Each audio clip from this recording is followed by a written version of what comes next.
Olá a todos! Como é que vocês estão? Como é que estamos? Helder Araújo aqui no seu canal Luz no Fim do Túnel. Hoje, 4 de fevereiro de 2025. É uma terça-feira, estamos aqui na capital paulista. Agora aí, dia nublado, por volta aí de 24 ou 25 graus em São Paulo, alerta laranja, chuvas intensas aí, risco aí de corte de energia elétrica, né? Queda de árvores. Bom, eu espero que isso não.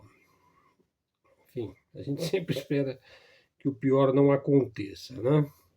Veja, hoje eu vou mais comentar algumas postagens da minha própria lavra, em geral no Facebook, e que recebem comentários interessantes da parte lá dos nossos seguidores. Alguns contestam, outros complementam. Enfim, a gente procura sempre transmitir o resultado das nossas pesquisas com clareza, de maneira que não fique nenhum viés ideológico, ou que a gente tem lado, ou que eu estou torcendo pela direita ou pela esquerda. Não, eu estou torcendo pelo Brasil, pelos brasileiros, mais pelos brasileiros do que por qualquer outra coisa. E os brasileiros é que são os verdadeiros donos do Brasil, né? Bom, falamos um pouco ali sobre comunismo, Venezuela, Revolução Russa, Chinesa, o livro negro do comunismo. Veja, eu nunca defendi o regime bolchevique, né? Só que eu não sou iludido pela mídia mainstream, né? Deus me livre. Veja, o Brasil vive uma forte polarização, né? Um neomacartismo, né? Eu já fiz várias postagens sobre esse tema do neomacartismo implantado aqui, e vocês sabem bem, por um certo discípulo de Fritjof Schuon, que por sua vez foi um discípulo de René Guénon. Bom, eu estudo história, né? Nas horas vagas, quando é possível. O meu objetivo de estudo não é propagar guerrinha ideológica, né? Está além do meu escopo, né? Guerrinha ideológica. Veja, vamos lá. Tanto na Revolução Russa quanto na Revolução Chinesa houve guerras civis. A perseguição e a opressão do regime vieram na sequência, né? Na hora de fazer as grandes reformas. Ninguém nega que houve uma tremenda opressão nesses regimes, né? Pois bem, quando a propaganda yankee quer inflar até o grotesco, né, os números dessa opressão do regime soviético e maoísta, bom, ela pega tudo, né, em termos de índices, de números. Por exemplo, para dizer, eles mataram 100 milhões, e usei essa palavra. Bom, eles, vamos dizer, eliminaram, né, 200 milhões, 300, qualquer número, você pode colocar 500 milhões, 1 bilhão, 2 trilhões, né? É como aquela história do Holocausto, né? Bom, por que você vai ficar com o número 6 milhões se você pode dizer que foram 12, ou que foram 18, ou 28 milhões de vítimas do regime nazista, né? Se você for investigar o assunto, você vai ver que o número vai de 20 mil até 6 milhões, né? Porque o mais provável é alguma coisa em torno de 200 mil, 300 mil, 500 mil, não deve passar disso. Não estou defendendo nenhum lado, só estou analisando. Também não estou negando, não sou negacionista, né? Mas em certas situações, um revisionismo histórico sadio é necessário, né?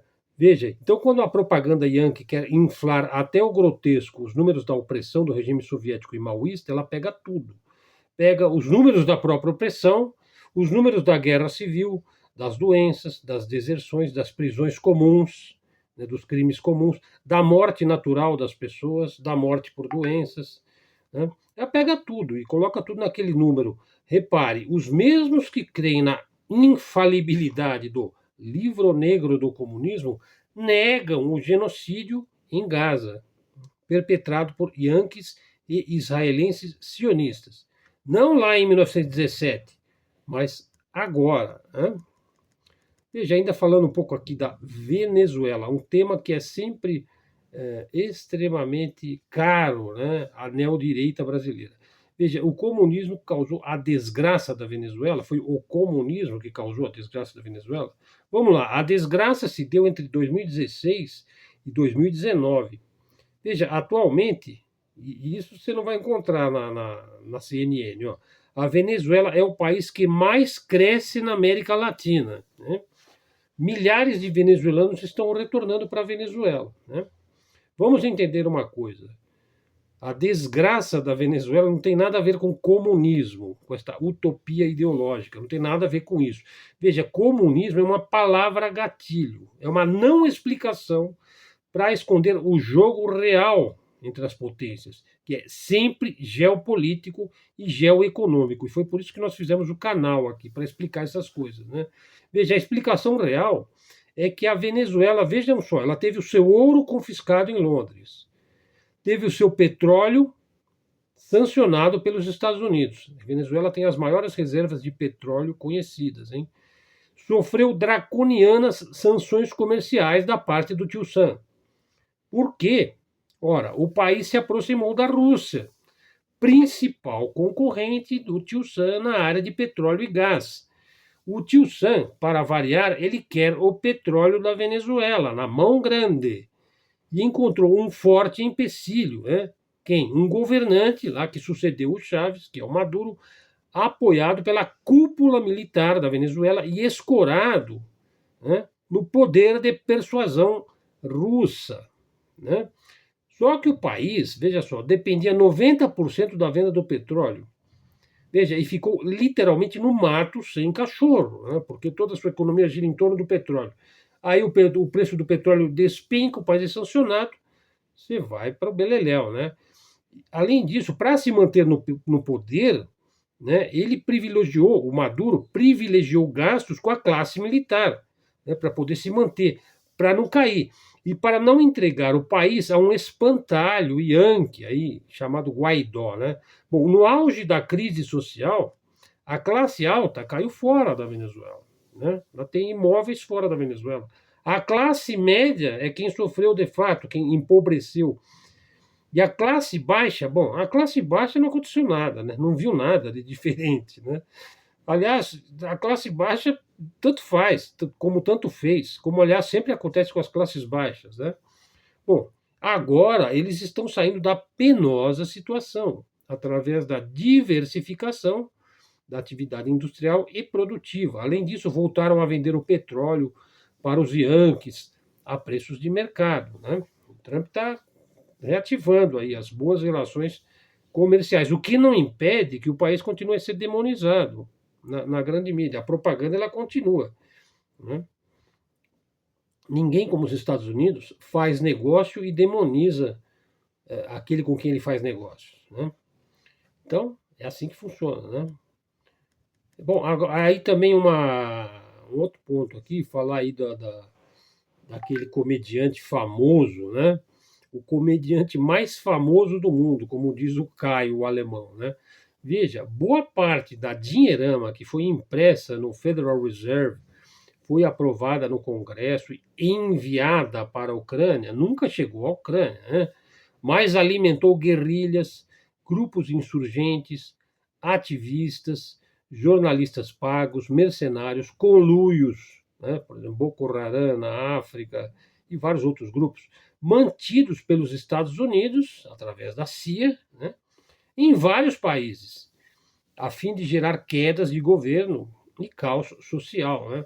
Detalhe: uma parte do dinheiro nunca saiu dos Estados Unidos, mas alimentou, comprou e cevou congressistas, sobretudo homens ligados à guerra, né? Como sua principal atividade mundana, que é vender armas. Ainda assim, a Ucrânia recebeu dezenas de bilhões de dólares. O notável comediante Zelensky está reclamando agora que sumiram 100 bilhões de dólares. Né? O sumiço dos 100 bilhões de dólares. E já começou a ser fritado pelos Estados Unidos e OTAN. Né? O que já foi previsto pelos analistas de geopolítica desde o começo do conflito, que haveria um momento em que ele seria fritado e chutado. Né? Bom, isso é um tema que sempre é bastante caro, né? Nas redes sociais. Né? o grande erro da classe média brasileira é acreditar no mérito da classe alta, que ela é alta porque ela tem mérito. Veja, ela não tem mérito nenhum, ou raramente ela tem méritos. Veja, os estados, aquilo que a gente chama de estado, em geral, sobretudo no Ocidente atual, o que é um estado? Senão um grupo, são grupos de poder hierárquico, histórico, instrumentalizados pelos ricos, pelos mais ricos. O Estado ele é dominado pelos mais ricos. Não há a menor dúvida disso daí, sobretudo no Ocidente, para expoliar as grandes massas trabalhadoras. Sempre foi assim. Expoliar, né, através da inflação, de taxas de juros, de salário mínimo. Né. Claro que há uma série de benefícios aí trabalhistas conquistados a ferro e sangue, né, ao longo das décadas. Né. Por exemplo, jornada de trabalho, férias, 13º, previdência, saúde pública, né? Mas, na verdade, os maiores expoliados são as grandes massas trabalhadoras, né? Antes de tudo, do seu próprio país, as que você expolia em primeiro lugar, né? E o erro da classe média é acreditar no mérito da classe alta, né? Isso é uma coisa trágica, né? Um outro ponto aqui também, veja, é comum você negar a capacidade de certos indivíduos porque, enfim, porque você brada assim a sua pureza ideológica. Né? A pior coisa da direita brasileira é o purismo. Né? É achar que ela é santa, que ela é pura, que ela é do lado do bem, que ela é incorruptível, que ela é de uma honestidade a toda prova. Enfim, é o seu pior defeito, porque ela nunca põe a mão na massa. Né? Ela nunca vai, ela nunca quer dialogar, né, com pessoas que não são tão puras, né, que é a política real, a realpolitik, né? E quando você nega toda a capacidade de certos indivíduos, cada um com suas especificidades, né, que é esse termo aí que o pessoal da universidade gosta, né? Porque você não gosta dele, né? Então você nega que ele tenha capacidade. Por exemplo, o Adolf Hitler. Você vai negar que ele não tinha capacidade? Veja, eu estou defendendo? Não. Estou simplesmente constatando. Henry Kissinger, né? Um Lázaro, né? Que dominou toda a intelectualidade política e a política externa dos Estados Unidos durante dezenas de anos. Jorge Soros. Você pode detestar o Jorge Soros, mas você vai negar a capacidade do Jorge Soros? Ou do Lula, né? Está no seu terceiro mandato e ainda indicou uma presidenta, né? Não, vou falar presidente, né? O Rasputin, lá que mandava na família do Czar, o Neymar, o jogador de futebol que agora vai jogar no Santos, ou o Jimi Hendrix, ou o Marighella, ou o Che Guevara. Veja, você vai negar a capacidade desses indivíduos? Não dá para negar. Se você negar, a tua incapacidade aumenta, hein? Veja, ninguém está defendendo nem atacando, mas a gente tem que valorizar a capacidade dos indivíduos de mudar a realidade, né? Enfim, aí eu escrevi isso daí, né? Aí um seguidor meu falou, pô, você tinha que falar Neymar e Jimi Hendrix, né? Eles não são malvados e não sei o que, não sei o que. Eu falei, olha, eu coloquei Jimi Hendrix, né? Porque tem muito purista, né? Purinho, né? Que diz, não, mas ele morreu de overdose, né? Ou então fala do Neymar, não, porque o Neymar ele tem que ser uma virgem vestal, né? Ele tem que ser de uma pureza, ele tem que ser casto, ele tem que ser puro, né? Então, por isso que eu coloquei esses nomes aí também, né? Bom, e o Elon Musk? O Elon Musk agora vai assumindo o tesouro dos Estados Unidos? Como é possível uma coisa dessa? Como é possível? E é possível. O Elon Musk agora é o indivíduo que vai gerir lá a inacreditável o sistema de pagamentos, né, dos Estados Unidos, o tesouro dos Estados Unidos. São 6 trilhões de dólares por ano, né, em obrigações do governo. O secretário do Tesouro, eu não sei se ele já assumiu, o Elon Musk, acho que já, o secretário do Tesouro era o Scott Bessent. Veja, daí ele abriu as portas da casa para os integrantes atuais, com a eleição do Trump, do Department of Government Efficiency, que é a secretaria lá do Musk, né? Que são os assessores dele e o do próprio Musk. Mosca, né? Os funcionários de carreira, inclusive, principalmente economistas, advogados, se negaram a fornecer informações sensíveis, né, para o novo gabinete, né? Então tem certas coisas que eles não querem revelar, as senhas lá mais importantes, foram afastados ou se demitiram, né? Aqueles que negaram o poder de fogo para o novo gabinete. E aí então, quem controla o tesouro dos Estados Unidos controla os Estados Unidos, né? E vai para o lado que ele quiser, né? Enfim, coitado de quem está na oposição, né? O Elon Musk passa a ser praticamente o verdadeiro presidente dos Estados Unidos, né? Então é complicada essa questão, hein? Bom, o Trump também ganhou um ponto positivo aí, né? Ele peitou a USAID, USAID, tema do vídeo de ontem, que eu tratei especificamente de quem que é a USAID, essa desgraça aí que emporcalha o mundo, com subversão, mentiras, guerras coloridas, golpes de Estado, venda de armas, venda de armas, venda de armas, e dá-lhe a proteção da ararinha azul, e dá-lhe a proteção da tartaruguinha silvestre, né? E dá-lhe reservas indígenas controladas aí porque existe alguma cobalto, porque existe níquel, porque existe lítio, né, grafite e por aí vai, né? ONGs. Né? Então, assim, ponto positivo para o Trump, hein? Veja, muitas vezes eu critico o Trump porque ele joga de uma maneira que causa grande instabilidade na política externa dos Estados Unidos, mas quando ele faz as coisas que a gente considera boa para o mundo, nós vamos citar também, evidentemente. Bom, e esse problema aí da neodireita viver se auto-vitimizando 24 horas por dia? Veja, é um campo complicado da gente entrar, né? Porque a gente não vai ficar lendo aí processos gigantes, né? Por exemplo, lá da Cláudia,